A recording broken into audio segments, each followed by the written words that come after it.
from a system standpoint, talking about Whatever. I mean, we got time, roadblocks, and all those things, but sometimes fields that aren't marked as mandatory or mandatory, and sometimes they're like, you hit close and it's like, oh, forgot to do this, and then there are some of the fields I have in here that aren't, we can't paint the full picture from what's in there, from like a job standpoint, because sometimes there's skills that aren't listed, but it's like, well, what's the closest thing to it? So it's not accurate. Or, well, there's really not I have a source that's different from these things. So some of these drop-down menus, I think, need updating. Okay. And especially the primary and secondary fields of the technology skill, there's a lot of stuff that needs. I wanted to put AWS in, and that's like super common. That's not even in there.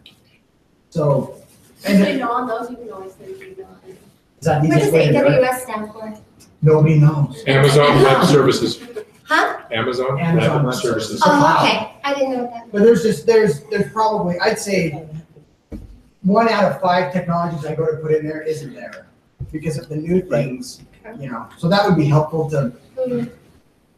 So some updates. And then another field in technologies, because when we have a purple squirrel, it's like, well, it's not scripted, it's not .NET, it's, you know, if it's Chrome or something that's like, it doesn't fit any of these. And so you have to pick something. And then they're like, oh, it's a scripted job. And it's like, no, it's not. So if there was just another field, then someone would read through it and say, well, what is it? Great. Or, I mean, I guess you could put have another field. That's and then That's have what you meant. That's what, I mean, Be just able all you to need is fill it another in? field, because they're so But rare. purple squirrel would But be do you want more to, fun. do you want to fill it in? That's the question. Yes, it would. Because if you had, from the drop down, you had other, so that was a required thing, but then right underneath that, you have a field that if you choose other, you put in. If You you put in have what that, great, but if it's a whole lot of work, it's. Okay. Yeah, because no one would know what other is. Any other account managers or comments? As far as roadblocks. So Nathan? Stop eating.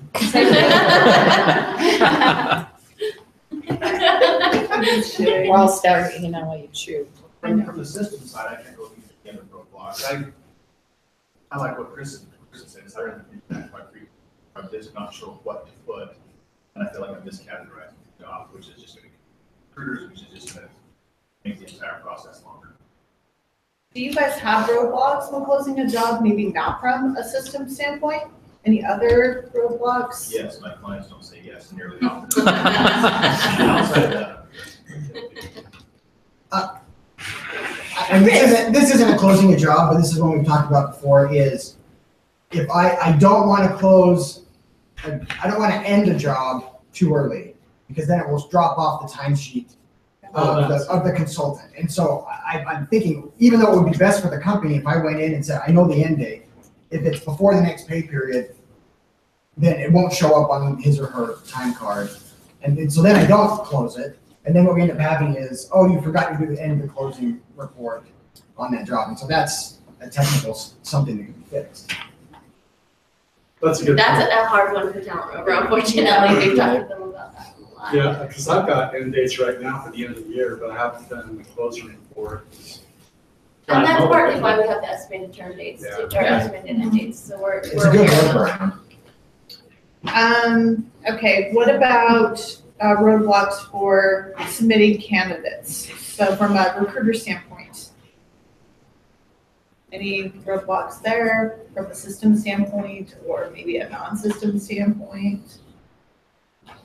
Oh, I'm really glad you're Oh, here. no, they should have invited me. Represent. This is for Long list is, it is not, I don't know what long list is supposed to be, but I don't think it's functioning because the long list becomes so long, the things don't get moved out. If someone's been put, I don't use long lists at all. So I don't It's know if for that's us to remind us to reach out to these people. It's a reminder for us to either put yes or no or where we're at.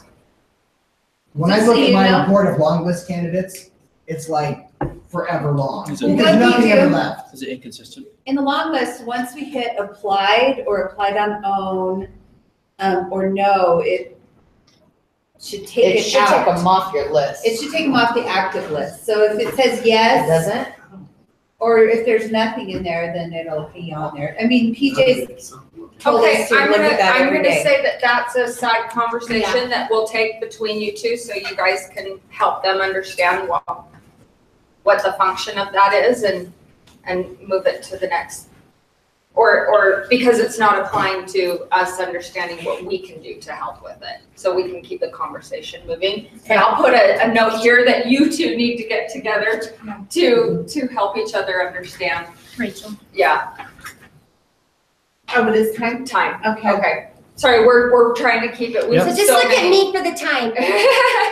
I'll just do this. Go ahead. I will put that we will get together to continue a side conversation on the long list so that we know. Okay.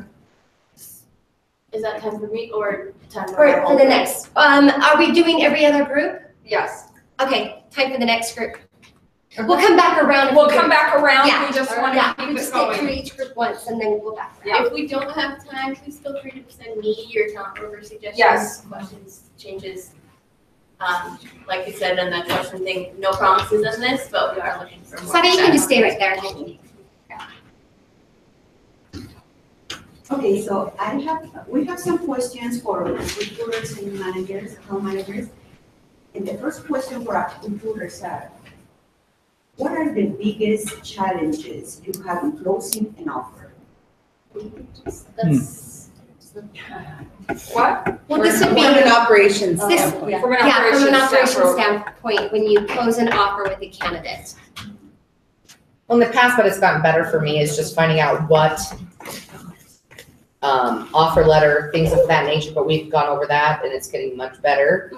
Especially just removing the old offer letters, so I'm Yeah. not accidentally stumbling Yeah. across those. Yeah, exactly. Does everybody know, do the recruiters know where to find the updated offer letters? On Google Drive. On the Google? Yeah. Under Recruiter Toolkit. That's where you'll find them. Okay. Is that something that will be available on intranet at all? Yes. No, it will be for recruiters to access, Only, so, okay. yeah. Is there anything that would help with, explaining benefits or, walking a candidate through, why choose STG that we could assist with in closing that offer? For me, it's a little bit answering that, but I would love to have maybe a checklist that says, if they're this type of employee, make sure these things are in place. If they're this type of employee, make sure these, because I know especially for new people, that there's nothing really that they go to that says, when I have an hourly, no benefits person, this is the things I need to tick on the employment information, right? So things like that would help. But Is that as far as relating back to Talent Mover? Yeah. Oh. So the employment information section, you have to put if they're full-time, if they're employee, if they're part-time, if they're this, and what that entails. So having something that's kind of a ticker, I guess. I don't know if that's more new hire onboarding things, but for operations standpoint. And then as far as helping us with benefits, I think that benefit sheet at a glance, just that one sheet helps a lot with our candidates. Because I go over that in their new hire and then email them a copy of it as well. I like that checklist idea for them to, yeah, that will help you not send cross wrong information or the information. wrong information, that this is the package that belongs with this type of employee. Question is for the account managers. Delays that happen before a closing report is created that we can help prevent.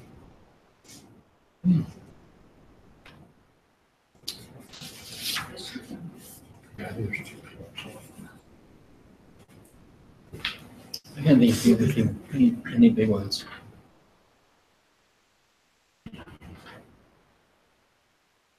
Usually the closing report supersedes a lot of the work that I think that your team's doing, because we're just getting job closed and then you've got to onboard someone. So I don't see it slowing down the closing report.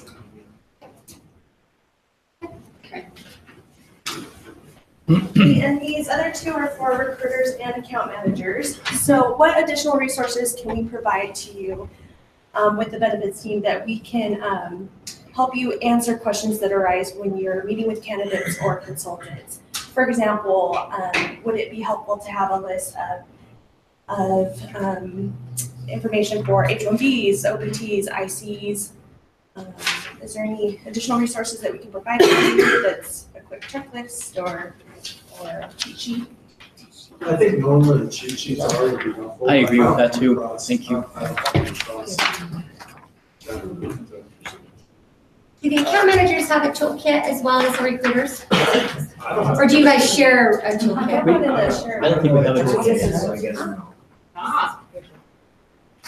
On the shared drive, on our shared drive, there is an existing account manager and recruiter toolkit. I don't know that it's accessed that much because it's gone to Google, but I didn't know if you guys knew that was there or not. I think your toolkit is all the crap that you guys have, the things that Cosper and Chick put in there. Make sure you call it crap. Assist you guys. It's not like, I think that's your. No, it's on the shared office drive.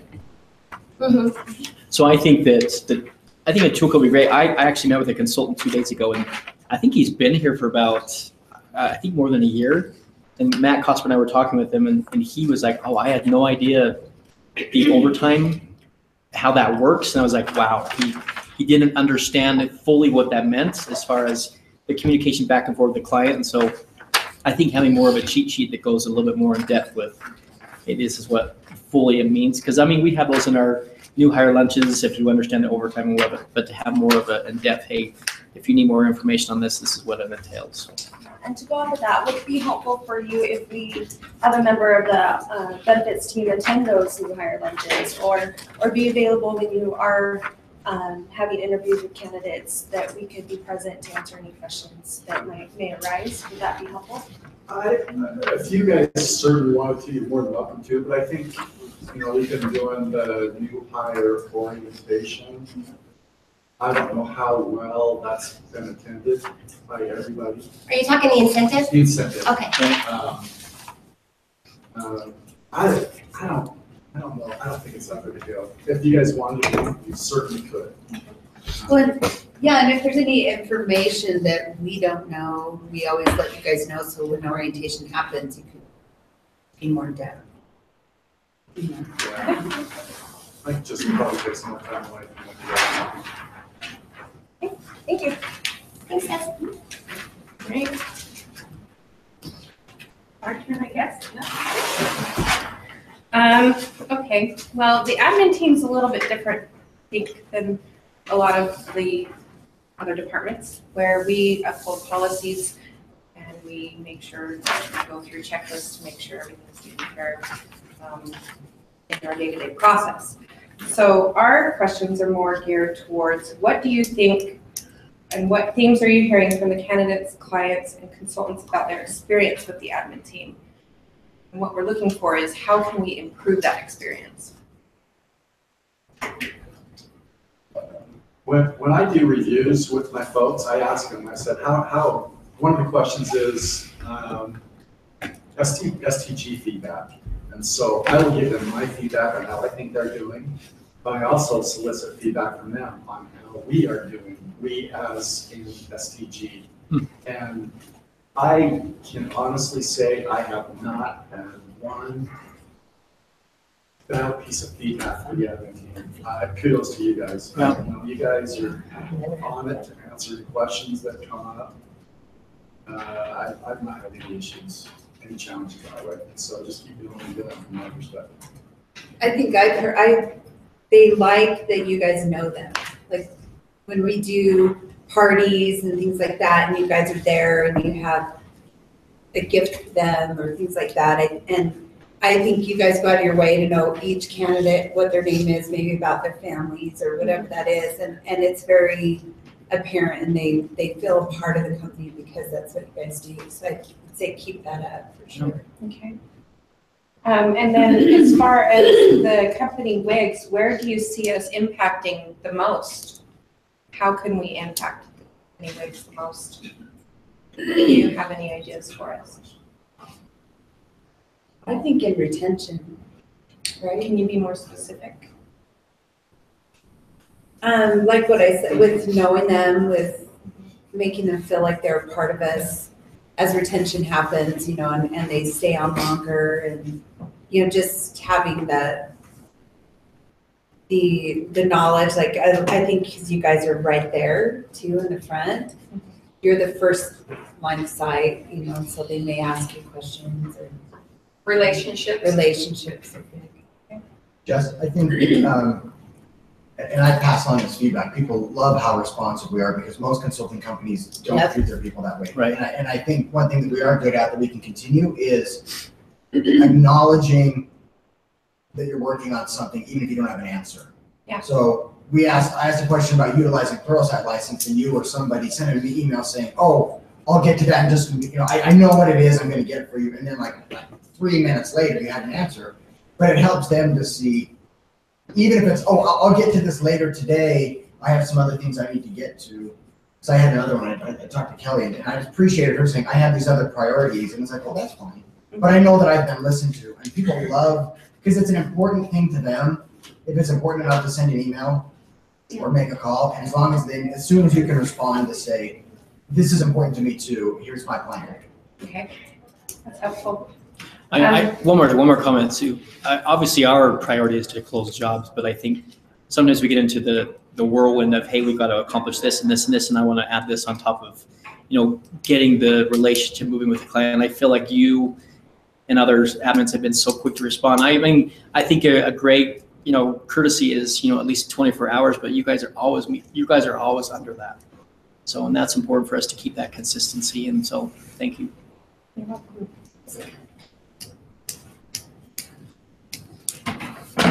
That's the thing, the account managers, you can say that and they're like, no, I'm still talking. I know. You're so. We are obedient. No, it's that scary quiet, right? She's being really quiet. Alan, you're up. Yep. Yep. Alan, you're up. So I think one of the questions was already answered, because I know that, you know, in the past, we've struggled to respond as quickly as we possibly can to some of those things. But, you know, the first question we had was, what do you consider a reasonable turnaround time for an email response? And I think you just answered that, probably within 24 hours, right? You know, and that's something that I'm going to do going forward, is make kind of a different WIG where my communication is better on all facets. And so, I mean, does anybody have any input on that? I mean, a reasonable turnaround time. Well, and I think there's two things here. If it's an IT help desk request, that's usually something that I need a response, that there's actionable something on it. If we're talking about that, I'd say at least 24 hours, if not, I mean, at least to look at it. And if you can tell, like, because sometimes, oops, we forgot to say we needed a laptop, or this guy's computer's down. Software. Yeah, you know, and they're not functioning. But on a regular email, I think 24 hours is fantastic. I mean, that brings in the second point, you know, what was that? I didn't say anything. What's up? Hi, Ash. Hey, I was just wondering if you thought it might be helpful when we send in IT tickets to have, I know we sort of do this for Josie, there's like different priorities that we put in the subject line, like priority 1, priority 2, priority 3, and that gives you a specific timeline based on the priority. And if that would be more beneficial, because I know that some stuff like maybe doesn't need to be addressed, like it's not urgent, but if it's a priority 1, say like it needs to be handled that day, I feel like that would be beneficial. So I'm working with Michelle on that right now. We're putting together some priority levels to send out to the company on IT tickets. And basically there's going to be descriptions of what those priority levels are and how the tickets will function after that. So that will add a lot into that, because we will have 4 levels of priority that we'll go through on those. Awesome. So that is definitely in the works. That'll be coming out hopefully in the next couple of weeks. We'll get something out about those. The second part to that I wanted to address real quick, Chris, was we've had, so some people use the ticketing system for urgent matters, and some people send emails. And I think what I would like to do going forward is do some training on that, because I have some people submit tickets. Chris, you always submit a ticket, but there's other account managers that just send an email. And so it's hard to determine which one is more of a priority. It's always me, in case you're wrong. Let's write that. Always priority one. So glad we agreed on that, and it's in paper. And it's here. So the question would be, you know, for urgent matters and stuff like that, would it be better for a trackable ticket for you guys, or would it be better to just respond to an email? And those are the things that I want to visit going forward, to see how we want to handle that, because the ticketing system's really good. But a lot of times if there's something urgent, it'll come in and it'll say something like, you know, can we look at doing this instead of somebody's down?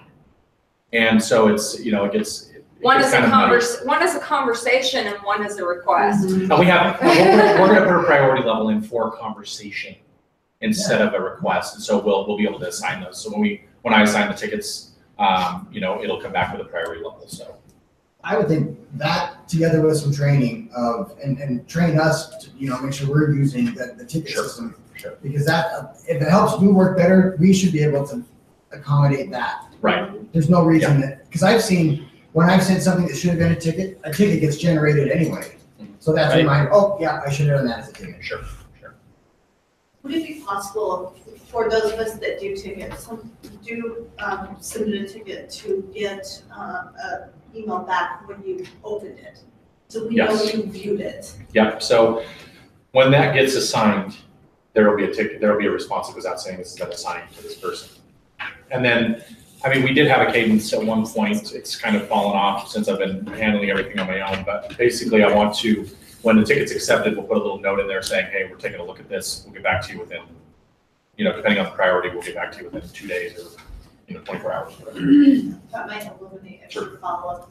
Right. Yep, absolutely. And just so you know, those tickets, if you communicate via that ticket, if you just reply to that email, it'll go right into the ticket. Yeah, always reply to the ticket. You can reply right to that ticket email and it'll go right into the system. It'll put it in the conversation. So that's how those work. Ellen? Yeah. Okay. Oh, okay. I hope you get to the next. No, we'll be all right. Okay. Alrighty.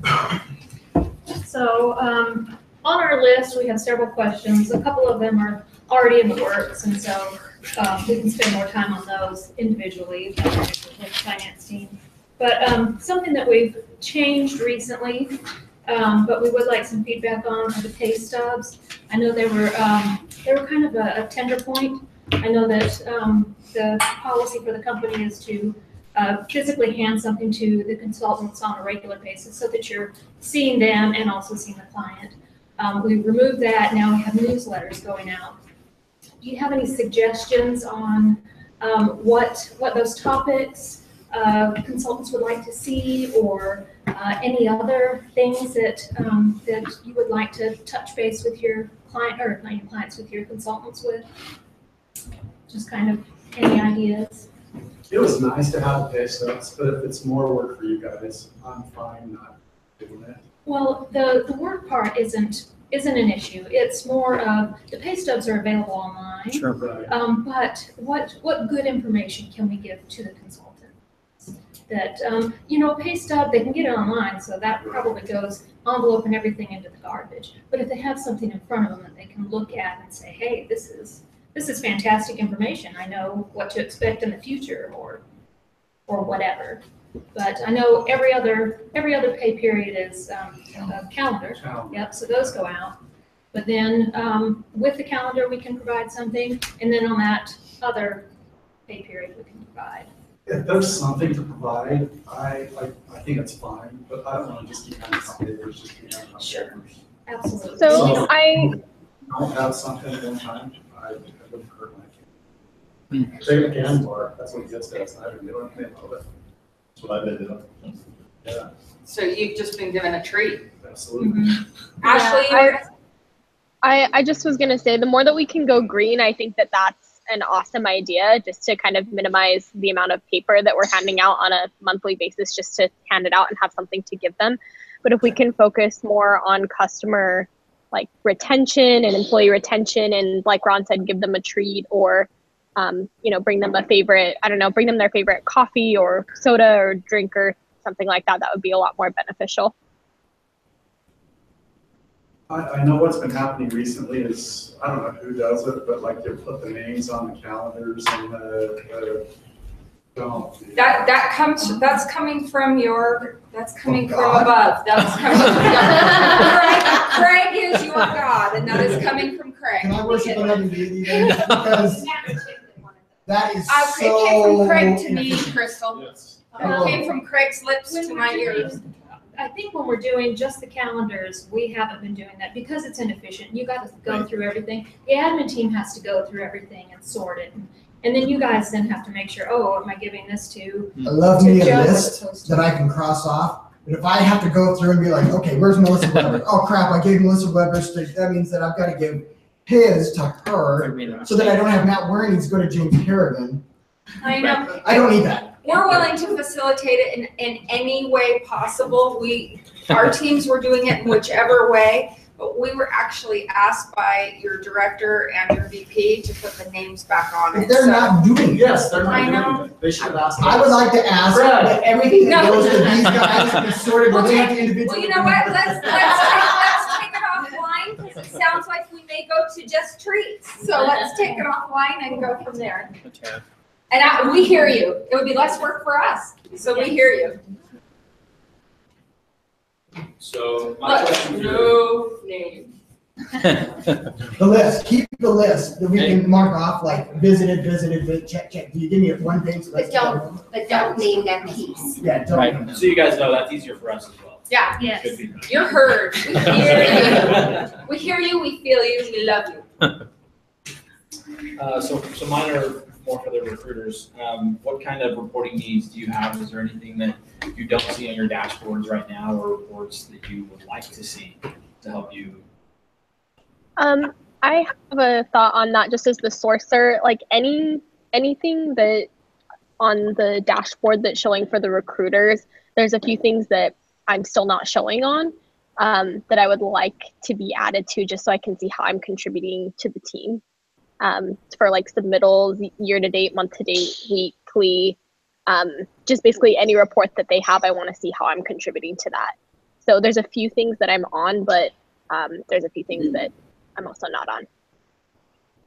So Ashley, we won't problem solve here, but can you kind of put together a list of reports that you'd like to see yourself on and email me personally, and I can jump on that? Yes, I will. Thank you. We also, on some of the dashboards that are recruiter specific, we have some of the AMs showing up for whether it's redeploys or whatever that is. So, because they're the account owner or so I noticed like we were laughing, what was it? Oh, it was Greg Gibbs. Greg Gibbs was showing up as he had submittals and all this stuff. And so they're just showing account managers on the recruiting stuff. So. Not that we don't love you guys. If you can send us a list of which ones those are, whenever you see it, I don't want you to go through every single report you use right now, but when you do see those things, just send us an email. Okay. We can jump on it. What's Send that? it to finance request. Yeah, finance request. Okay. The use of sign-on bonuses, we just noticed that they've kind of dwindled. Is there either a reason or is there something that we can do to help with? I don't know. I guess there's a little bit of confusion, as to what they're used for on our side and when we should be looking for them to pay them out. I don't use them very much. If we haven't, I mean, personally, it's not a selling tool for me, so it's not something I know very much about. If that makes sense. Like I'll ask the account managers, like you guys know more about it than we would. Is there an allocation of funds for that? I mean, no. Okay, so it's just more of a. Yeah. No, we just have to see them. Account for that in your bill rate. Oh, got it. That makes sense. It's a signing tool. Yeah. Yeah.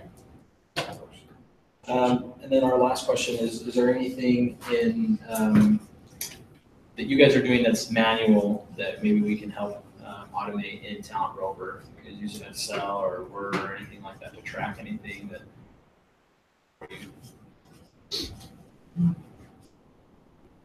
When it comes to mine, PJ's done a great job of getting so many things on there recently. I lied, that wasn't the last question. We want to 30 know if there's 3 30 seconds. seconds. You guys need a toolkit, something to put together for you, like frequently asked questions or anything you run into frequently that together some guidelines. I think just knowing where, at least from my side, where I'm doing things incorrectly. You guys know I was the other day saying, hey, when you're the closing report, do this. We can have a lot of those trainings and instructions in a single place. That way, if I forget something, I can go there and look at your office and back to review for it. And so, yeah, it's really handy to have a lot of these trainings and just cheat sheets and ideas in a single location, so it's easy to find. Great idea. Thank you. Thank you. Back around. Ooh, nice. So I know we've talked a lot of talent rover things, and I know probably better than anybody how frustrating talent rover can be, and how many things you wish we could change. I know if the question that I put out there was, what would you like to change?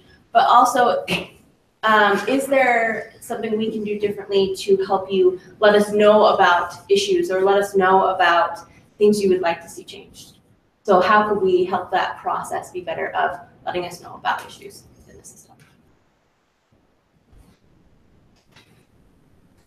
Would something like a ticketing system or something, or even something in Talent Rover where you can like using chatter to say, hey, like I saw this on this record.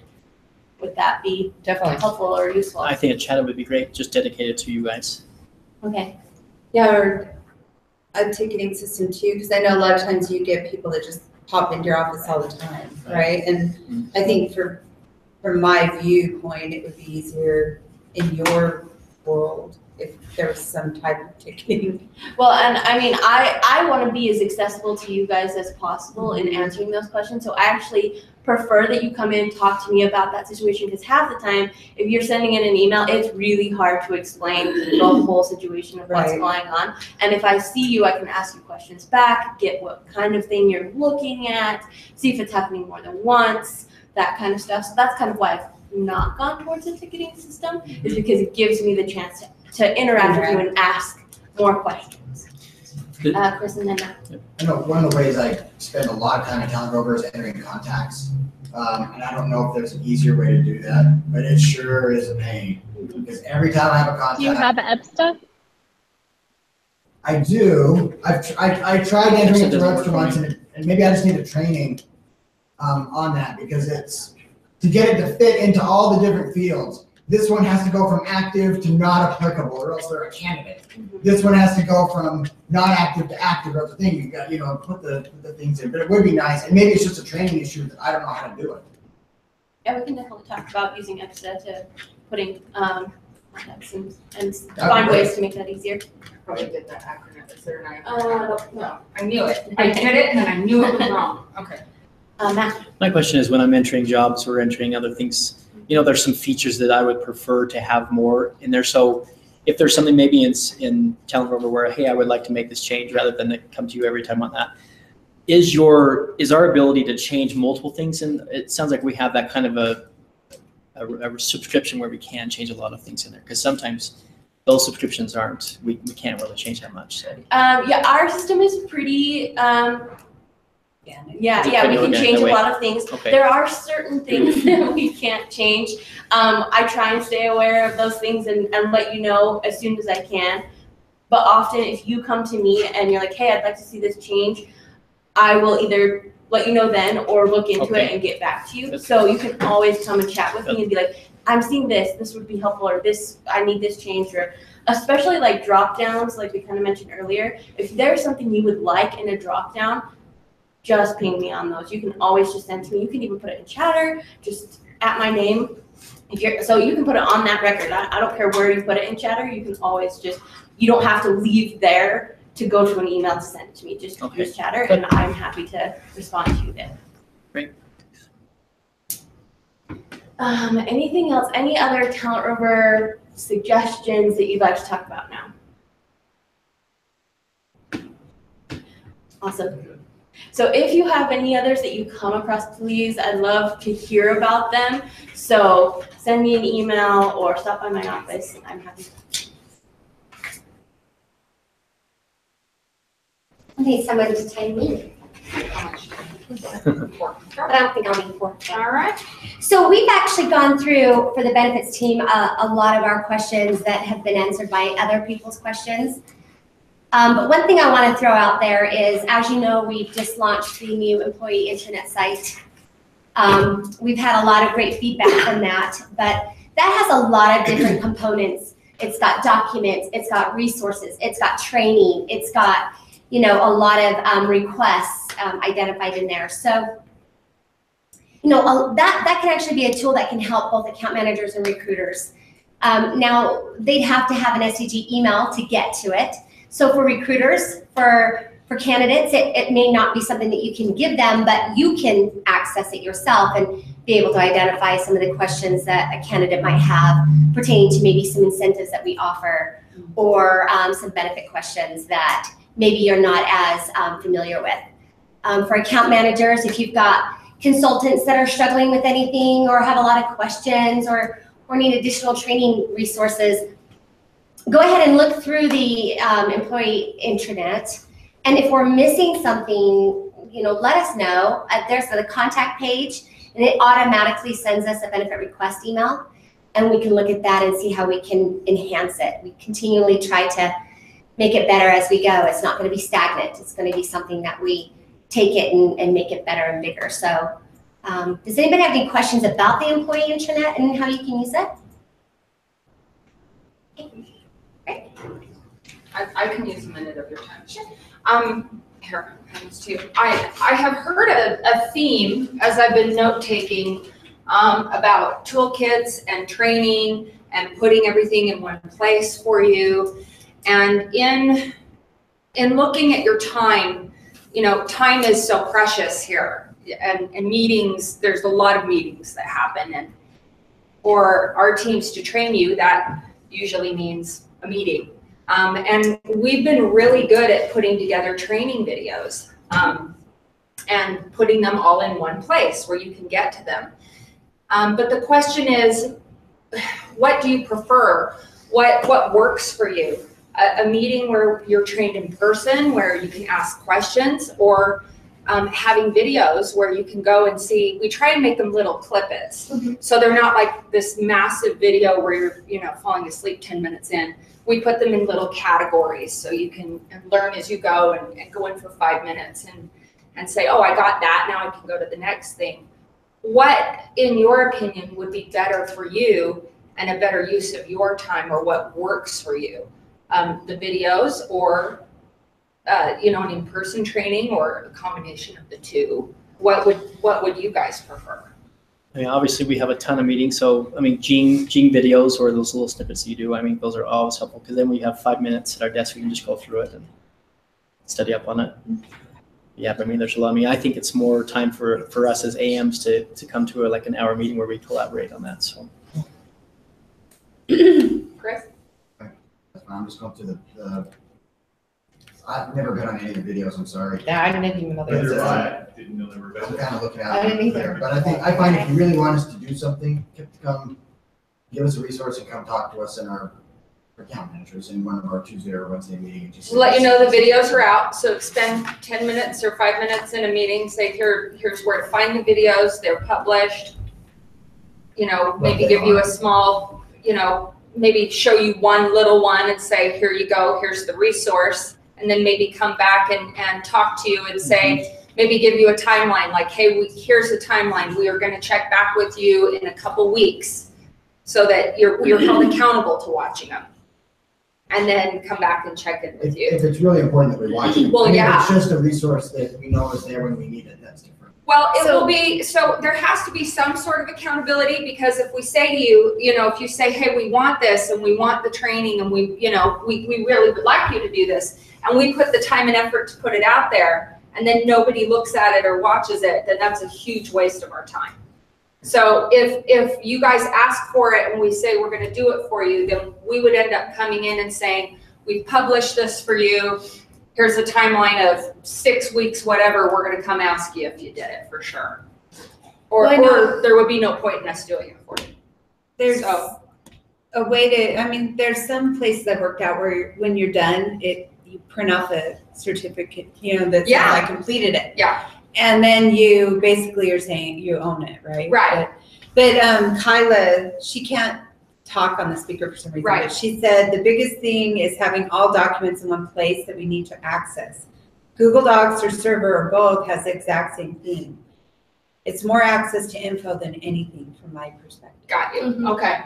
So we'll take a look at doing it that way. I think we've gotten a lot of good feedback from our consultants on the videos. They like them, especially the fact that we've made them short and easy to access. So I think we'll take a look at that as far as that's concerned.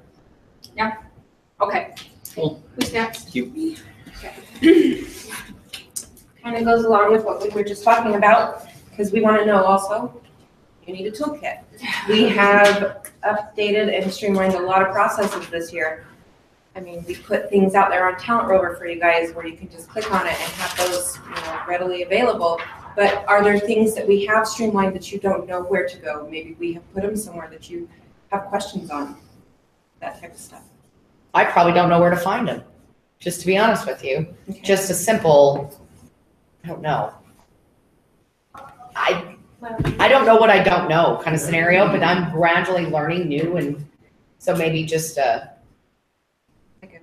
Fact sheet, like, hey, you can find all these things here. Or correct, something That like would that. actually help. Anything, Okay. so we know. I think what's Where to hard find too it. is our server has a ton of old information that's saved in there that we can still access. So what's helpful to me is when they're in a year. So if everything's like in 2017, these are all the documents we used. 2016, these are all, because sometimes it'll accidentally pull the wrong thing. Yeah, definitely a Just organized. Yeah. organized source of, Like what Kyla said, having all of it in one. yes, absolutely. That would be an awesome project. Well, and I think that's great if you're at the STG office and you have questions and you can look there, but what if you're at a lunch or you're off-site? What would be the best option for you? To have it on the internet where you can just do a one-stop shop, or carry around a sheet with you? Like, what would be the best thing if you don't have access to those files? We can make it mobile so that it's accessible offsite, that would be great. So like a Google I agree. Doc type stuff. Yeah. It's mobile. I carry around a sheet with all of the email addresses, but more often than not, what happens is, I'll talk to Jess or I'll talk to Cal. Yeah. They can point me in the right direction. That's what I typically do. Which is great, because quite honestly, I don't want to be the answer to all their questions, because then they're gonna ask me all their questions. No, I'm laughing because it's true. It's human nature. I would much rather say, hey, email admin at stg.consult, because then it trains them, Yes. because policies change. Yeah. And if the concern, I never claim to understand the transit policy, because one, I don't, and two, it feels like it's changing and there's something, and so I just say, do you know what, talk to those guys, they'll get it right. No, That makes sense. we laugh because it's human nature. It's true. If you act like you're the resource, they're gonna pester you. You're right. Anything else?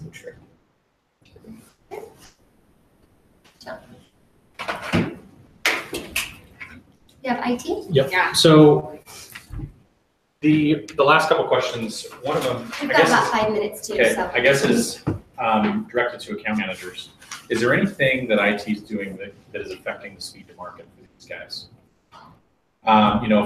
If something's getting hung up somewhere, are you waiting for client information to come back so that we're just waiting to go? Are you ever waiting on IT to get something to you? I know that we've had some issues with software in the past. We go back and forth with the clients, and that poses a problem because the client wants it, but they don't want to pay for it, but they're supposed to pay for it, and then we buy it, and then the client gets it, and then it's just this back and forth. So is there anything that I can do to help facilitate that speed to market with any of that stuff? Or do we need to set up standards? If you need software, this is how it's going to be, period. I mean, I know we go over this all the time, but I don't know what we. I think that you and I spoke about this when when you're not sure if the client's going to provide equipment, or you know that the SCG person already has, like a consultant has equipment, is that going to be the same as far as like, hey, once you know what that status is, like the consultant has equipment, but maybe they're providing it, so you would take the equipment away from the consultant, so they would use the client's equipment? I think is that so basically, is that still going to be the same process? Like, hey, we just need to let you know. Yeah, I mean, system. You know, I guess it depends, because that all affects speed to market. You know, if do the account managers, do you guys know where to look for the equipment to see if the I was looking right now, no. So in the contact page of the consultant, there's a fixed assets section, and it'll show you what they have from us: software, keyboard, mouse, monitor, what? Oh. So it'll show you what they have, and we've had issues in the past where consultants went to a client, the client's been providing, but yet the consultants had our hardware. We typically don't allow that because we're not putting it in the building, right? So now we end up with the client providing hardware, they have our hardware, they get out there, they're there for 3 months, and then all of a sudden we're asking for our stuff back when they could be using it for something, or maybe remoting in, but we just don't know that.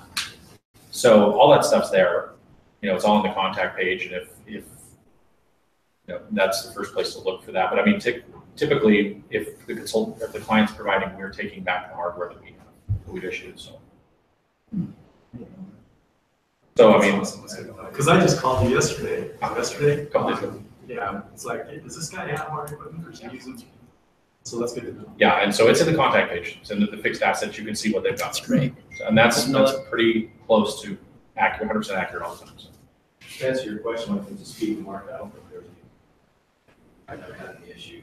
Like, there was one time a while back, we were just trying to figure out some software, but for the most part, speed and market is good. I don't think I haven't had any issues. At least, in fact, I can't tell you the last issue I had about, you know, making sure somebody had a laptop or something like that. So. And then, I mean, just the last thing on. Oh, go ahead. Hey, yeah, I was just wondering, so currently when we send in a tech assessment request and a resume request to Josie, we can now do it from Talent Rover. Can we do something like that with hardware requests for IT? They automatically go through once the closing report. Talent Rover. Yeah, once the closing report is done by the account manager, it sends an email notification to IT about the hardware. So yes. If they remember to do it. If it's all in there. Okay. It's all in there correctly. Okay, great. And the last thing, I mean, it can be taken offline. You guys can email, you can do whatever you want. But is there anything that you guys could think that IT could do to support the upcoming company wins? Something we could help with, or something we haven't talked about to help with the company wins. So we'll take that offline. You guys we can talk later. Yeah. So just something to think about. We really, really appreciate everybody being willing to come and to support, giving us, you know, your feedback on these questions. If you have any more feedback you'd like to give us, grab one of us, give it to us in person, or send us a response to that email. We're going to be waiting to hear what your team WIGs are finalized, your leads and your lags, before our teams finish ours. Our teams are doing something different this year. Instead of having a combined WIG, which we have always had, our teams are actually doing 5 individual WIGs that are going to be team specific. And they are going to be very much in support of, you know, the sales team's WIGs. So we're gonna, you know, be doing something very different and unique, but the teams are really excited about having team-specific focuses this year. So anyway, thank you very much. We really appreciate it. We know your time is very precious to you. So have a great Friday. Thank you. Thank you. Thank you. Thank you, Lauren. Yes. Thanks, everybody. Thanks, Alan. Have a good one.